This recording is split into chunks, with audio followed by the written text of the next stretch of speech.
When I was 4, I was diagnosed with kidney cancer of my right kidney, and they took it out, and the chemo and radiation gave me cardiomyopathy, and cardiomyopathy led to congestive heart failure, and I needed a transplant when I was 13. It didn't really affect me too much when I was little. I just kind of knew I was slower at things and I would fall often. And when the kids at school, when Susie fell, it was you needed to go help her because, Susie's muscles weren't as strong as the other kids. So it was just kind of like that. And then I had a stroke at 16, and then rejection at 19, and syncardia at 19. She was too sick to wait for a second heart transplant. She would not have been able to wait for that organ, and so really the only options were either hospice or and not pursuing anything else, or a total artificial heart. I'm the first female in a pediatric hospital with this. I went to have a heart cath procedure done in January. The results were not so good. My heart wasn't working very well. It was depressing. I was really sad. Didn't want to do anything. Just kind of like giving up, I guess you could say. I did my research and found Cincinnati Children's.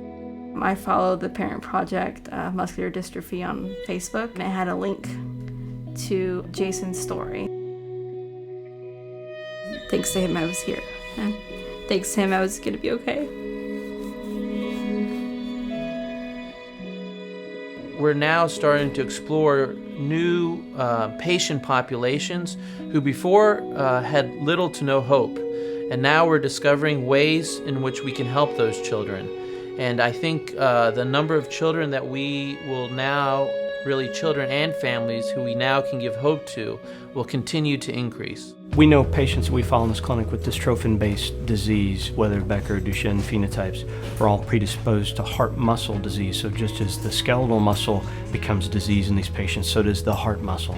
And all patients with these forms of disease, if they're followed long enough, most likely develop what's called dilated cardiomyopathy. And with that can come symptoms of congestive heart failure. So we've tried to be aggressive in how we treat those patients, including medical therapies, pacemaking strategies, consideration of defibrillators, and possible consideration for ventricular assist devices. So this currently offers the most complete care for patients with Duchenne for cardiovascular disease of anywhere in the country. When you look at the amount of mechanical devices used since 2010, which was really when the first one was placed here at Cincinnati Children's Hospital, we have grown 110% and have implanted more than 16 devices in the past 10 months alone. Really, our motto is that we can support any child of any size with the best device for their particular heart failure, which is quite unique. We fully evaluate them, and then we look for the perfect device for them. Sometimes that's easy because it's an approved device that's ready to go, but sometimes we have to go to the government, to the FDA, and ask special permission to use devices. Sometimes that can be a lot of work, but we know that this is the best thing for our patients so that they can go on to transplant or they can go on to living with their device at home. Once the team gets that referral, that usually comes with a CT or an MRI scan.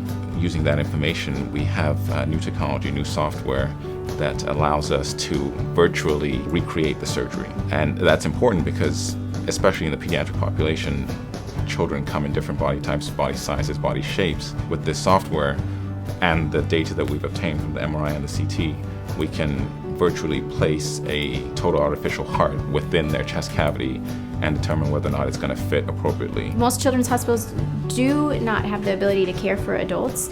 We have taken it a step farther, and we have an adult care team that includes internal medicine physicians as well as adult congenital physicians who can care for these patients, which allows us to care for all ages.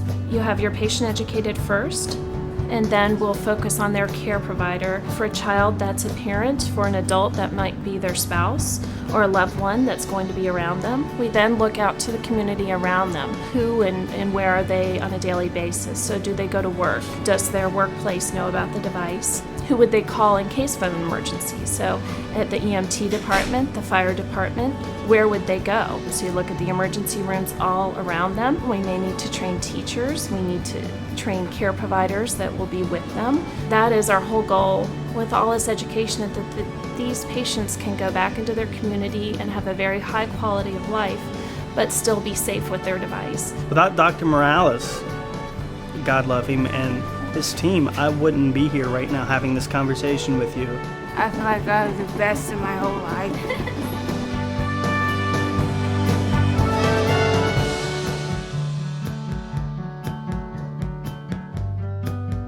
I couldn't receive better care anywhere else.